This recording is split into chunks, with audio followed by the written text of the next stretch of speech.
Friends कैसे हैं आप लोग। तो फ्रेंड्स आज आपका जो क्लास है ये साइंस का बायोलॉजी का अंतिम चैप्टर है पार्ट 2।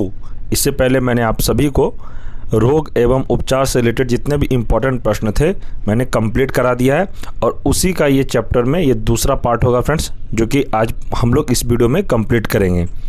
और फ्रेंड्स यह वीडियो आप देखने के बाद आपको बायोलॉजी से यानी कि इन चैप्टर से एक भी बाहर प्रश्न नहीं जाएगा। बीपीएससी टीआरई 4 एग्ज़ाम के लिए यह चैप्टर बहुत ही इम्पॉर्टेंट है फ्रेंड्स। इससे पहले जो रोग उपचार का मैंने आपको चैप्टर कंप्लीट कराया था, ये उसी टॉपिक का प्रश्न को इस वीडियो में पार्ट 2 में कंप्लीट करूँगा। और फ्रेंड्स बायोलॉजी का आज का ये जो चैप्टर ये अंतिम क्लास होगा आपका। इसके बाद अभी तक जितने क्लास हुई है बायोलॉजी का सभी को एक में ऐड करके आप लोगों को मैराथन अपलोड कर दिया जाएगा, जिसमें से कि आपको हर एक वीडियो के बाद दूसरे वीडियो में क्लिक करने का ज़रूरत नहीं पड़ेगा। एक ही वीडियो में पूरा बायोलॉजी आपका कंप्लीट हो जाएगा। फ्रेंड्स अभी तक जितने मैंने आपको क्लास करवाया है बीपीएससी टीआरई 4 को ध्यान में रखकर ही कराया है। आप किसी भी क्लास का तैयारी कर रहे हैं और जितने भी मैं आपको इसमें क्लास करवाया हूँ ये सभी आपके लिए इम्पॉर्टेंट है और सभी ये एनसीईआरटी के ही प्रश्न को मैंने लिया है।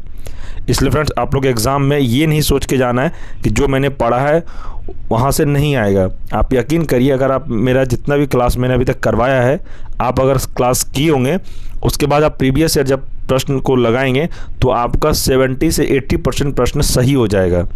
जिसमें से कि मैंने मॉडर्न हिस्ट्री का पूरा मैराथन कंप्लीट करा दिया एक वीडियो में, 9.25 घंटे की क्लास है वो। अगर वो क्लास आप देख लेते हैं उसके बाद आप टीआरई 3 का पेपर लगाते हैं प्रीवियस ईयर का, तो मैं आपको यकीन दिलाता हूँ कि आपका मॉडर्न हिस्ट्री में एक भी प्रश्न नहीं छूटेगा, क्योंकि मैं पूरा चैप्टर 32 चैप्टर कंप्लीट करवाया हूँ मॉडर्न हिस्ट्री में। 9.25 घंटे की क्लास अगर आपने नहीं देखा है तो मैं डिस्क्रिप्शन में मॉडर्न हिस्ट्री मैराथन क्लास का लिंक प्रोवाइड करवा दिया हूँ, आप लोग क्लिक करके क्लास को देख सकते हैं। तो फ्रेंड्स आज का जो ये साइंस का ये अंतिम क्लास है, आप वीडियो के अंत तक जरूर बने रहें और वीडियो को बिल्कुल भी स्किप नहीं करिए वरना आपको समझ में नहीं आएगा। और फ्रेंड्स अगर आप चैनल पर नए हैं तो चैनल को सब्सक्राइब जरूर कर लें और वीडियो को लाइक जरूर कर दें। तो चलिए शुरू करते हैं। आज का हमारा पहला प्रश्न है, आनुवांशिक विज्ञान का जनक किसे कहा जाता है? तो यह ग्रेगर जॉन मेंडल को कहा जाता है, इस बात का ध्यान रखिएगा। आगे प्रश्न है, एजोला जैव उर्वरक के रूप में प्रयोग किया जाता है क्योंकि यह नील हरित शैवाल का सहचारी है। ये पॉइंट को आप याद रखिएगा। आगे प्रश्न है, आनुवांशिकता की इकाई को क्या कहते हैं? तो इसे जीन कहते हैं, इसे भी आप ध्यान रखिएगा।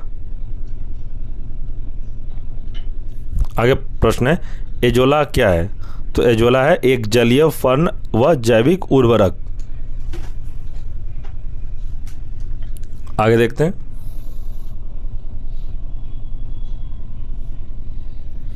सोयाबीन में नाइट्रोजन स्थिरीकरण के लिए किस बैक्टीरिया का प्रयोग होता है? तो यह होता है राइजोबियम जेपोनिकम, इसे भी आप ध्यान रखिएगा। आगे प्रश्न है कि मेंडल ने अपने चिर प्रतिष्ठित वंशागत नियमों को प्रतिपादित करने के लिए किस पौधों पर प्रयोग किया गया था? तो यह मटर के पौधे पर प्रयोग किया गया था, इसे भी आप ध्यान रखिएगा। इम्पॉर्टेंट पॉइंट है कि डीएनए में पाए जाने वाला टायरोक्सिन यौगिक एमिनो अम्ल का निर्माण नहीं करता है, इसे भी आप ध्यान रखिएगा। आगे प्रश्न है, जैव उर्वरक के रूप में किन सूक्ष्म जीवों का प्रयोग होता है? तो किस सूक्ष्म जीवों का प्रयोग होता है? यह होता है साइनोबैक्टीरिया का, इसे भी आप ध्यान रखिएगा। आगे प्रश्न है, जीवों में आनुवांशिक लक्षण किसके माध्यम से संतानों में जाते हैं? तो जाते हैं क्रोमोसोम के द्वारा, ये भी आप याद रखिएगा। आगे प्रश्न है, पुरुष सेक्स हार्मोन क्या होता है इसमें? तो टेस्टोस्टेरोन होता है।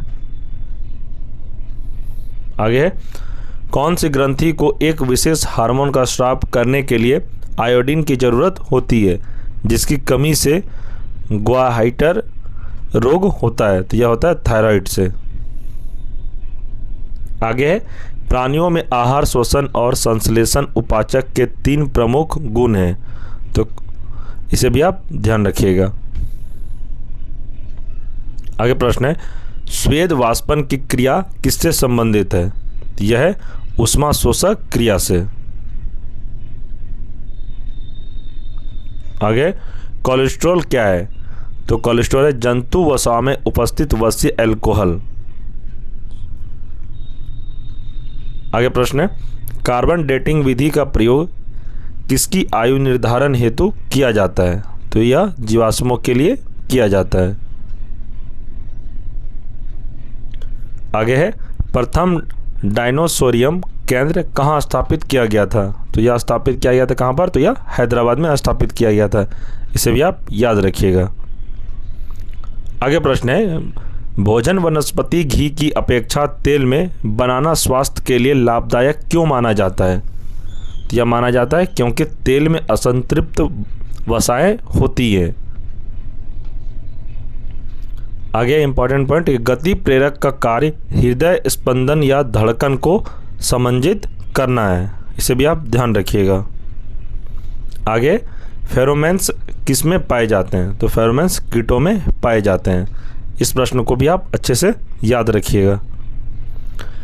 नेक्स्ट है कि आयोडीन किससे प्राप्त होता है? तो आयोडीन लेमिनोरिया से प्राप्त होता है। इसे भी आप याद रखिएगा। आगे प्रश्न है ट्रैकोमा बीमारी किस अंग से संबंधित है? तो यह आंख से संबंधित है। नेक्स्ट है स्थानीय वनस्पतियों का संग्रह कहलाता है। तो क्या कहलाता है? हर्बेरियम। आगे प्रश्न है कि देश का पहला बायोडीजल संयंत्र किस राज्य में स्थापित किया गया है? तो यह आंध्र प्रदेश में स्थापित किया गया है। इसे भी आप ध्यान रखिएगा। आगे प्रश्न है गुर्दे की पत्थरी को किरणों द्वारा तोड़ना कहलाता है। तो क्या कहलाता है? लिथोट्रिप्सी। इंपॉर्टेंट पॉइंट है कि शरीर की आंतरिक भागों के अवलोकन के लिए प्रयोग में आने वाली परिकलित टोमोग्राफी के लिए एक्स किरण प्रयोग में लाई जाती है। इस प्रश्न को आप ध्यान रखिएगा। आगे प्रश्न है शांति स्वरूप भटनागर पुरस्कार किस क्षेत्र में प्रदान किया जाता है? तो यह विज्ञान में प्रदान किया जाता है। आगे प्रश्न है पर्णहरित में कौन सा मुख्य तत्व पाया जाता है? तो यह मैग्नीशियम पाया जाता है। इसे भी आप ध्यान रखिएगा। पेनिसिलिन के आविष्कारक कौन थे? तो यह थे अलेक्जेंडर फ्लेमिंग। फ्रेंड जितने भी प्रश्न मैं आपको इस वीडियो में करवा रहा हूँ आपको सभी प्रश्न अच्छे से याद करके जाना है और अच्छे से समझ लीजिए ये क्योंकि सभी प्रश्न एनसीईआरटी का ही मैं आपको करवा रहा हूँ, कोई भी दूसरा बुक का नहीं है। ये सभी एनसीईआरटी का ही प्रश्न मैं आपको करवा रहा हूँ और ऐसा ही प्रश्न आपको डायरेक्ट हमारे ही क्लास से आपको देखने को मिलेगा। मैं हर वीडियो में कहता हूँ फ्रेंड्स कि मैं आपको सिर्फ TRE 4 के लिए ही पढ़ा रहा हूँ, इसलिए मैं सारा प्रीवियस या एनालिसिस करने के बाद ही आपको क्लास करवा रहा हूँ। जितने भी सब्जेक्ट का क्लास मैंने अभी तक करवाया है सारा मैं एनालिसिस करने के बाद ही करवा रहा हूँ कि बीपीएससी आखिर प्रश्न पूछती कहाँ से है, उसी के हिसाब से मैं आपको क्लास करवा रहा हूँ कि आपका एग्ज़ाम में एक भी प्रश्न नहीं छूटे।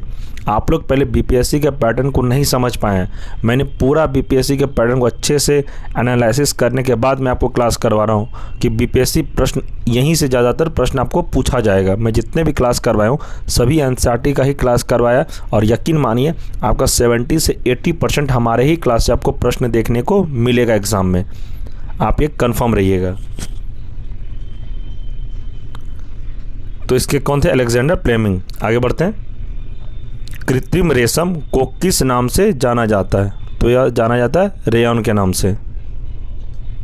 आगे 2,4-D का प्रयोग किस रूप में किया जाता है? तो यह शाकनाशी के रूप में किया जाता है। इसे भी आप ध्यान रखिएगा। आगे है एक परजीवी पर दूसरे परजीवी के आश्रित रहने की स्थिति क्या है? तो यह है उप परजीविता। इसे भी आप ध्यान रखिएगा। आगे प्रश्न है आँख की सुग्राहकता किस रंग के लिए सबसे अधिक होती है? यह होती है पीला एवं हरा के लिए। आगे प्रश्न है बायोडीजल बनाने में किस वनस्पति का प्रयोग में किया जाता है? तो यह रतन जोत यानी कि जेट्रोपा में प्रयोग किया जाता है। आगे प्रश्न है ऊर्जा के वैकल्पिक स्रोतों के संदर्भ में जैव ईंधन एथेनॉल किससे प्राप्त किया जा सकता है? तो यह गन्ना एवं मक्का से प्राप्त किया जा सकता है।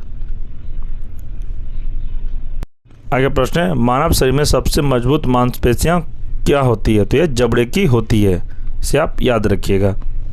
आगे प्रश्न है, व्हाइट लेग हॉर्न किसकी एक किस्म है? इसका आंसर हो जाएगा कुक्टो की, यानी कि चिकन की। आगे, दीमक को अन्य किस नाम से जाना जाता है? तो इसे जाना जाता है श्वेत चींटी के नाम से। इंपॉर्टेंट पॉइंट है कि भारत में high security animal disease laboratory Bhopal में स्थित है, इसे भी आप याद रखिएगा। आगे प्रश्न है, नेको नामक संस्था है किससे संबंधित? यह एड्स से संबंधित है। आगे हो जाएगा, CDRI कहाँ स्थित है? तो यह हो जाएगा लखनऊ में स्थित है, इसे भी आप ध्यान रखिएगा। आगे प्रश्न है, भारतीय सर्वेक्षण विभाग किस मंत्रालय के अधीन है? तो यह हो जाएगा विज्ञान और प्रौद्योगिकी मंत्रालय के अधीन है। आगे प्रश्न है, ऑक्सीनोमीटर का प्रयोग किस लिए किया जाता है? तो यह पादपों की वृद्धि दर नापने के लिए किया जाता है। आगे, भारत का प्रथम दंत चिकित्सक महाविद्यालय कहाँ स्थापित किया गया है? इसका आंसर हो जाएगा पादपों की कोलकाता में।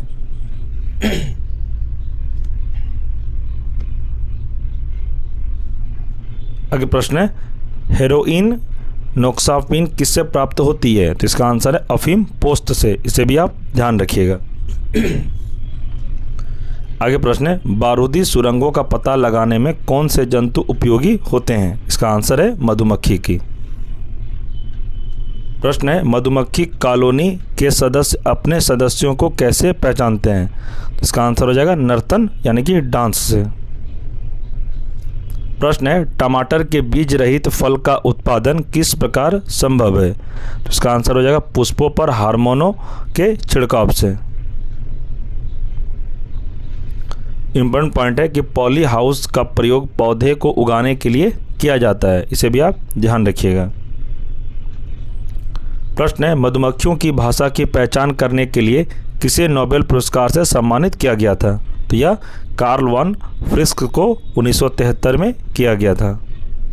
आगे प्रश्न है, अंगोरा ऊन किससे प्राप्त होती है? तो यह खरगोश से प्राप्त होती है। आगे प्रश्न है कि गुरुत्व बल के विपरीत पौधे के तने में पानी की सक्रियता का क्या कारण है? तो इसका कारण है वाष्पोत्सर्जन।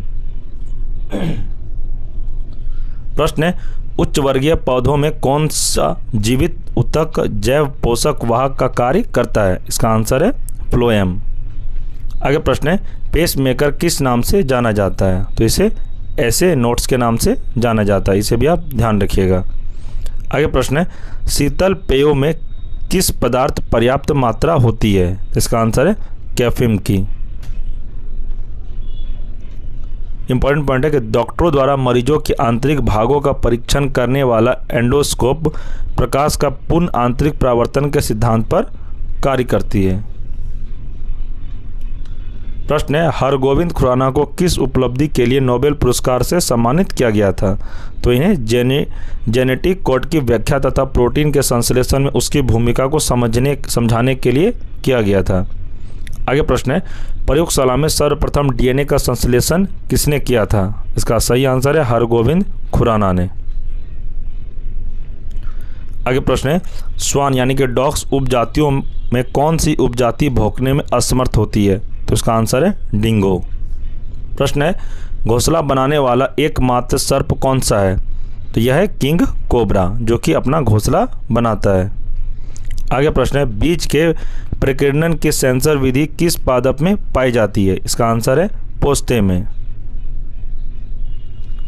प्रश्न है, ऊंट अपने कुबड़ का उपयोग किस लिए करता है? तो इसका आंसर है वसा के संग्रह के लिए। आगे है कि जार्विक 7 का आविष्कार किसने किया था? तो ये रॉबर्ट जार्विक ने किया था, इसे भी आप ध्यान रखिएगा। आगे प्रश्न है, संयुक्त राज्य अमेरिका की सेना द्वारा वियतनाम युद्ध में प्रयुक्त खरपतवार नाशक रसायन एजेंट ऑरेंज के नाम से जाना जाता है। आगे प्रश्न है, वृक्ष की आय कैसे निर्धारित की जाती है? तो उसके तने में निर्मित वलियों की संख्या के आधार पर।